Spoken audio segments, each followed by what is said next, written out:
everybody, this is Hope from Pros Before Bros. Yeah, I wasn't gonna make another video, but then I saw something. I decided I needed to make an apology about it.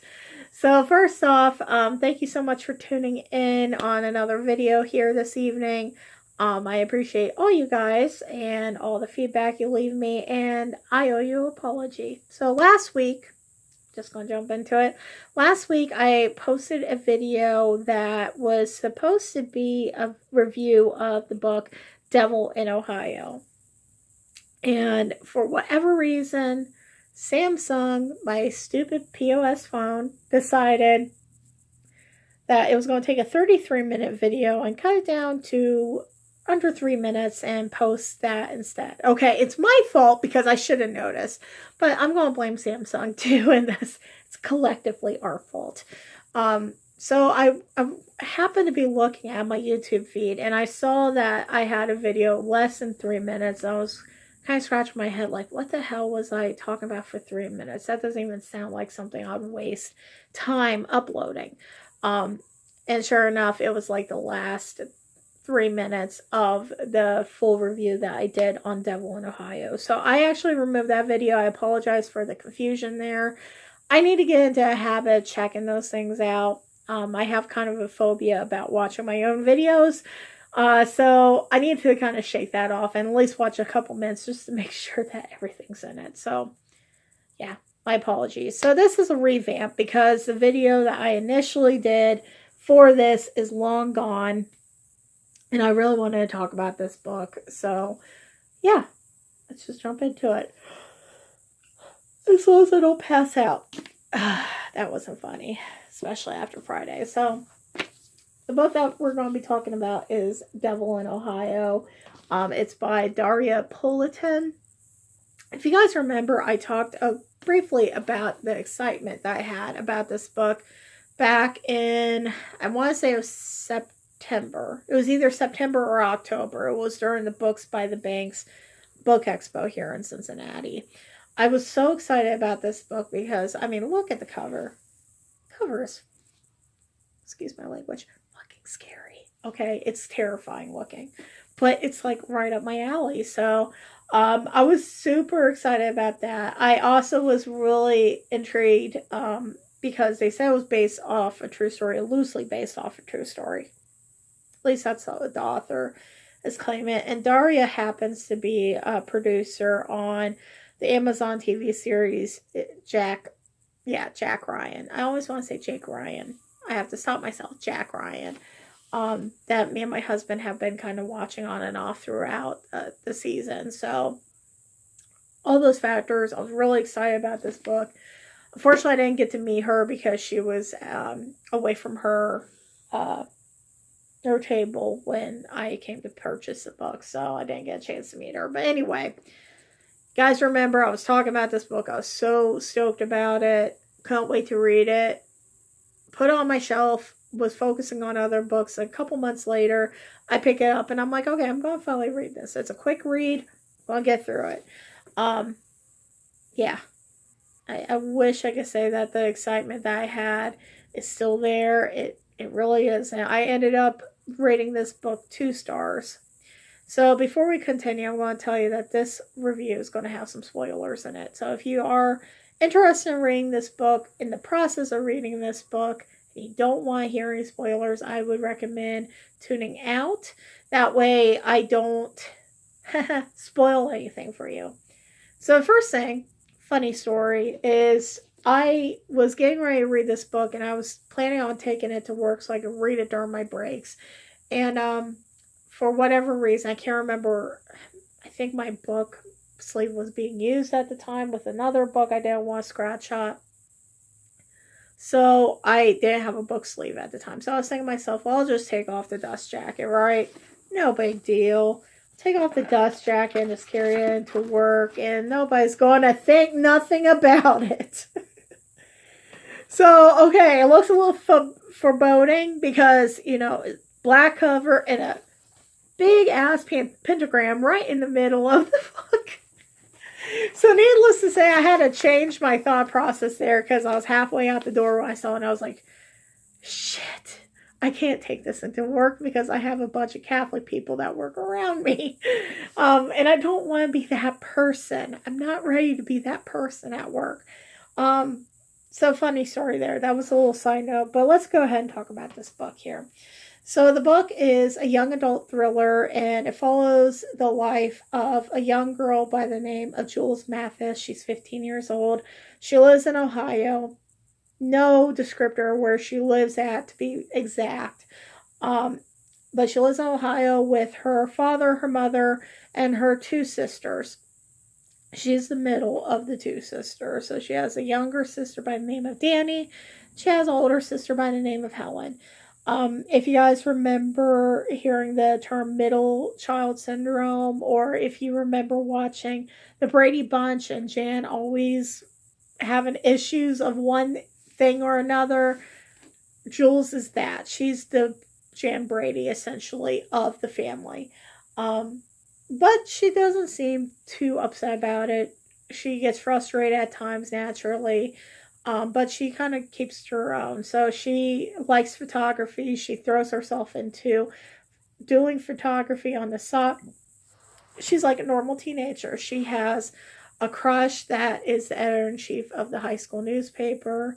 Her best friend Isaac is her go-to person for just about anything. And yeah, she's okay. She's kind of content with the way things are. Yes, there's things that she wants to change, but she knows inevitably it's just the way things are. So you jump into the life of Jules a little bit, learn a little bit about her, but things don't really start picking up until one evening when Jules' mother, Suzanne, is working at the psychiatric hospital where she is employed. So one night, this girl comes in, very mysterious young girl about Jules' age. And it's clear something has happened to her because she's got these deep cuts along her back. And one cut stands out above all the rest because somebody carved a pentagram into her back. The girl doesn't want to talk about it. She just simply says that her name's May and she's from this town called Tisdale, Ohio. Later on in the book, you realize that Tisdale doesn't really exist according to the maps or to GPS. So that's a little bit creepy. And you can't, I mean, there's not really that much information out there about this place. May kind of tells Suzanne briefly about these things, and Suzanne, being obviously a caregiver, and the fact that she works at the hospital, but also having a past where she herself was abused as a child, decides that she needs to take May under her wing, keep her protected, and take her home to her family. So this is where I get a little irritated. Wow. Before Suzanne takes May back to her house, a lot of things happen. So this sheriff of Tisdale comes and basically threatens her at the hospital, to the point where they had to call the hospital security to escort him out. It was pretty bad. It was basically, he was physically threatening her and her family, essentially. And this didn't seem to faze Suzanne at all. Suzanne was okay with this. She thought it wasn't that big of a deal. She'll go ahead and bring May home to her family. And this is where I got a little bit irritated, because I was like, the logic in this just is, it's absurd. First off, with her being a doctor and only knowing this girl for, I would say, less than 48 hours, it didn't make any sense at all where she would be even allowed to basically take this girl out of the hospital and move her into her house. That, it wasn't feasible to me. There's so many different regulations out there and so many different ethics codes that are involved with the medical field, that I just didn't see it as something that would realistically happen without red flags being thrown up.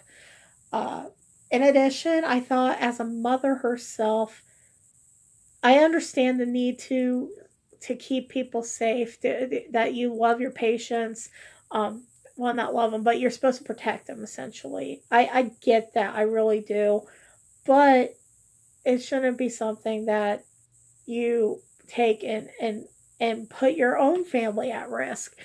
She doesn't know anything about this girl except for those very few facts, and she gets threatened by the sheriff that comes from this mystical town in Ohio that doesn't exist. And she's totally cool with taking this girl into her home and having her around her family, her three daughters, not knowing anything about what this girl has gone through, what connections she might have, and what implications might come about from it. So I was pretty pissed off about that. I thought that was really bad parenting. That was a parenting fail. If you want to, like, go all memeish there, it was a parenting fail in my opinion. So she brings this girl home, doesn't consult her husband at all. Her husband is pretty much in the mindset that this is not right. I can't believe you did this. You don't know anything about this girl. Um, and then the daughters, they're kind of impartial to it at first. Jules is a little bit more frustrated with the fact because she feels like she's already kind of trying to fit in with her own family, and then she has this to deal with too. So it was frustrating for her. And this girl, May, she moves in. She seems very distant, very quiet at first, and then weird things start occurring where May starts dressing like Jules. So she will wear Jules's clothes. She's sleeping in Jules' room, and Jules is sleeping with her little sister, trying to deal, trying to be as accommodating as possible so she could look halfway decent to her mom, I suppose, or get the respect that she wants so desperately from her mom. So I mean, all these little things start happening, and Jules um, gets upset because May happens to attract the attention of the editor that she has a crush on, and May knows that she has a crush on her, but she decides that she goes out with him anyway. A lot of things happen, and it feels like Jules kind of gets pushed in a corner by her family. Everybody loves May. Jules is essentially just being a what is it, a salty bitch. That's how I got it. I felt like they were really, yeah, it just wasn't good. And then the mother was becoming obsessed with May, like to the point where she wasn't listening to anything that anybody had to say. There was one scene, and this scene, and I'm going to probably talk about in detail because it really irritated me. Where May tries to seduce her Suzanne's husband. Um, yeah, yeah, that's kind of pivotal, right? You would think that would be something that is discussed a little bit in detail inside this book. It only comes up one time. It's not discussed again. And when the husband goes and talks to Suzanne about it, Suzanne doesn't believe him, which leads to him basically moving into the garage and sleeping in the garage. Like, what the hell? So yeah, she becomes obsessed with this girl, and it's just, guys, it is a mess. It is. I really wish I really enjoyed this book because it was just such a mess. Um, so that scene right there, for instance, talking about the seduction part where May is trying to seduce the husband, it literally does not come up ever again. It is thrown out there. It's like, okay, this happened, and nobody else wants to talk about it. It's not brought up any point inside the book. I feel like that's a part in the book that you want to discuss a little bit more because that obviously shows the kind of character that may potentially have. Um, they don't bring it up at all, and the character. Oh God, I just feel like the character development wasn't there. So May, at first you think that you don't know anything about her, and then you think as time goes on, you're learning a little more about her. You start feeling sorry for her. You start thinking, oh, well, she seems like she's a good kid. It just was put in a shitty situation. And then the seduction thing happens, and you're like, what the hell? Um, what's the matter with her? Is this like the single white female shit that, we craved so much back in the 90s? And then it's back to, at the very end, she's a good girl. She has, good intentions. So it's not brought up again. And I feel like the part with the seduction was absolutely unnecessary. I don't know what the author thought about doing that. I don't know what she was trying to gain from that, but it wasn't something I felt was needed unless it was supposed to cause a twist inside the character plot. It didn't do any of that. So I was really upset about that. I was disappointed with that. I felt that was bad writing. Um, and just like I said, the parenting in here, it's like, what the hell was going on with the parenting situation? It just seemed like the mother was making very unresponsible decisions, um, and just not realistic at all. It was not a very realistic book at all. I don't understand where this was based on a true story. At least this is what the author says it was based on a true story she read in a newspaper. I don't know if that's true or not. If it is, I'd be quite intrigued to figure out what case this was so I could read up on it. I just was not a fan of this book. So that was a disappointment in itself. Another thing I was really disappointed with was the response of the author. So, as you guys know, I mentioned this before, I have a Goodreads account, but I don't actively put my reviews on there. I will do like the star rating on there so I can keep track of the books that I read. It's more so for my personal preference than anything else. I don't publicize it because I don't think that as somebody that watches my videos, I don't think that somebody would absolutely be compelled to go see what I have to say about the book. I always put my thoughts here inside the vlog itself, and I just don't.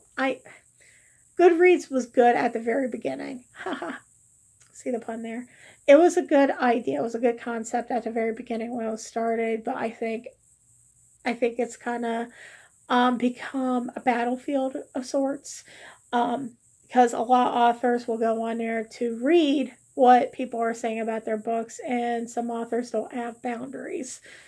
This has been a conversation that has been discussed multiple times in BookTube, and I feel like that is very true. In this situation with this book, I was really curious. I went in to do my star rating like I normally do, which in this case I only gave it 2 stars. I was really disappointed. So I went in to do my star rating like I normally do. I got curious and decided what everybody else was saying about the book, because Amazon was giving us like a 4.3. And I was about 100% certain that was a paid, those paid reviewers. So I wanted to see what real people had to say. And this one reviewer had a very detailed, very thorough review about the book. It was done pretty good. It was very eloquent. It didn't bash the author at all. It just pointed out some of the things that were bothersome. And a lot of it was the same things I was bothered with. So I was glad to see that it wasn't just me that felt this way. And they had this long review. It was very clean, very crisp. At the very end, the author decided to take it upon themselves to go in and basically explain the hell out of this book and explain the hell what their premise was on this. Yeah, I don't like that. I understand defending your work. That's not what I was trying to. That's not what bothers me. I think what bothers me is the fact that when she went in to respond to this reviewer, I feel like she was kind of devaluating their response or their feelings about the book, or disregarding it, I guess. I don't know. I'm sorry. I'm still suffering of cold medicines in my system, so I'm trying to remember everything I wanted to say with this. I feel like she was just kind of excuse all these reasons away of why she didn't do this and why she didn't do that. Um, she was trying to, there was one instance inside the reviewers um, response that they were talking about one scene that just didn't make any sense. And then the author decides to say, well, in retrospect, this is where I was going with it, but this A, B, and C happens too. And A, B, and C wasn't discussed in the book. So there was like, this is why I was thinking, this is why I did the way I did. And technically, this happened along inside the storyline too, but it wasn't written inside the book. I feel like that is kind of a disservice to your readers to not go into detail about these things inside the book. This is an afterthought. So it was like, did this really come up in the process of you writing this book, or are you saying it now because you want to try to get some credibility? It just really rubbed me the wrong way. I feel like if you have to keep explaining and explaining and explaining the premise of your book and say, oh yeah, well this happened, but it wasn't inside the book itself, that it doesn't count. I think you're over explaining it and you didn't do a good enough job at putting it inside your book. So that's kind of how I felt about the book as a whole. Like I said, I think that the idea was interesting. I actually watched a video, I think it was from Paul Reeds. I believe it was from Paul Reeds, another booktuber here inside our community, where he said that it was very 90s based, and it felt very 90s based because the plot, single white female, it sounds almost like a storyline for Beverly Hills 90210. So I was all over this. I was like, yeah, as a 90s kid, I love this shit. I'm going to eat it up. But this was a hard pass. Like I said, I just wasn't a fan of the character development. I think it lacked of. In fact, I feel like Jules was a little bit wish-washy as a character. And of course, her mom was just irresponsible. That's just my opinion. So I wasn't really happy with the character development. And of course, like I said, I don't like the fact that there was very pivotal pieces missing inside the book. And later on, the author is trying to justify it by saying, oh yeah, this did happen, but it wasn't inside the book. Why was it inside the book? I think you're putting a disservice out there to your readers if you don't have that content in there. And you're hurting yourself in the long run. That's my opinion. This is, I believe, her first book that she has released, so I definitely don't want to discredit her as an author completely. I think, she does have potential. She does have some good writing. There was times where I was really compelled to keep reading the book, but it just needs a lot of work. There we go. I said it. That's it. So yes, the revised review of Devil in Ohio. If you guys have read this book or have been interested in reading this book, leave your thoughts below. I'm really curious to hear what you have to say. If you got the same vibe as I did, or if you've heard people say certain things about the book, please let me know. In fact, if you guys know what the story based on the true story was, let me know that information as well. I've been trying to find information online. I'm not getting anywhere with it. So I'm just really curious to see, so I could do kind of an apples to apples approach there. But anyways, thank you so much for watching this video. I apologize for the nasal congestion and the horribleness of my voice right now. Hopefully I do shake this as soon as possible. But anyways, thanks once again. And you guys have a good night. Bye.